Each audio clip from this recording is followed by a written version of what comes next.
bonjour, nous sommes de retour sur le Salon des entrepreneurs de Marseille. J'ai l'honneur de recevoir Monsieur Renaud Muselier, le président de la région Sud Provence-Alpes-Côte d'Azur. Alors vous venez de faire un petit tour là, dans les allées auprès de ces entrepreneurs. Qu'est-ce qui vous a marqué en discutant avec eux ? Plusieurs choses, parce que d'abord j'ai croisé beaucoup de jeunes qui sont en fin de BTS. Et la question directe, c'est qu'est-ce que vous faites là? Et ils disent, ben nous, on veut créer notre boîte, donc on prend les contacts. Est-ce que vous avez assisté à des manifestations, des discussions, etc. Ils ont pioché un peu partout. Ils sont allés sur les stands internet, Facebook, etc. Ils sont allés voir les grosses manifestations, ils ont échangé. Et donc, la dernière question était, est-ce que vous êtes, ça valait le coup? Ils m'ont dit oui, on a avancé, on a grandi, on a mûri, c'est très bien. Après, j'ai posé la question, non plus exactement, j'aurais dit, est-ce que vous êtes passé sur le stand de la région?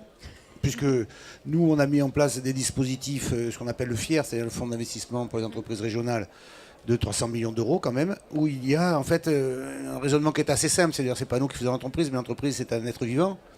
Donc il faut l'aider à sa création, il faut aider à la formation de ses salariés, il faut l'aider à grandir, il faut l'aider quand il a un problème de trésorerie. Et on a, avec cet outil, ce dispositif, le site internet, tout ça, la possibilité pour quel que soit le chef d'entreprise, quel que soit le moment de la vie de son entreprise, oui, que ça soit un artisan ou non, de pouvoir avoir une réponse de l'institution. Et l'enjeu de l'institution, c'est de se mettre des moyens financiers au service de l'emploi. Est-ce que c'est que des moyens financiers ou il y a aussi, j'imagine qu'il y a aussi un accompagnement plus global? C'est-à-dire que le moyen financier passe par mécaniquement une étude de dossier. Et donc là-dedans, on a voulu faire un guichet unique avec une entrée simple pour des réponses simples et rapides. Voilà. De façon à ce que le chef d'entreprise, quand il a besoin de fonds européens, il ne se casse pas la tête pour savoir comment ça fonctionne. Quand il a besoin d'aller sur un salon international, bien, il ait les portes ouvertes. Et que quand il a besoin de savoir s'il doit le transmettre à son fils et comment il veut le faire, il trouve les moyens financiers pour y arriver. Ou quand il a un problème de trésorerie.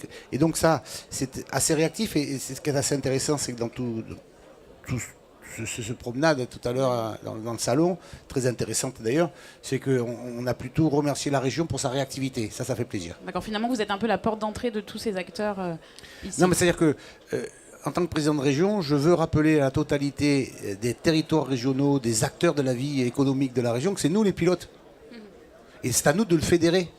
Donc on s'appuie sur les chambres, on s'appuie sur les corps intermédiaires, on s'appuie sur le patronat, de façon à ce que l'on puisse cibler avec eux les zones d'emploi dans les capacités de développement et de formation. Et c'est à nous de mettre en place les dispositifs financiers en s'appuyant sur la loi. Tout simplement. Alors juste si on prend un petit peu de recul, vous en tant que président de région, qu'est-ce qui manque selon vous aujourd'hui à l'écosystème entrepreneurial français? Qu'est-ce que vous aimeriez voir comme mesure, peut-être venant du gouvernement?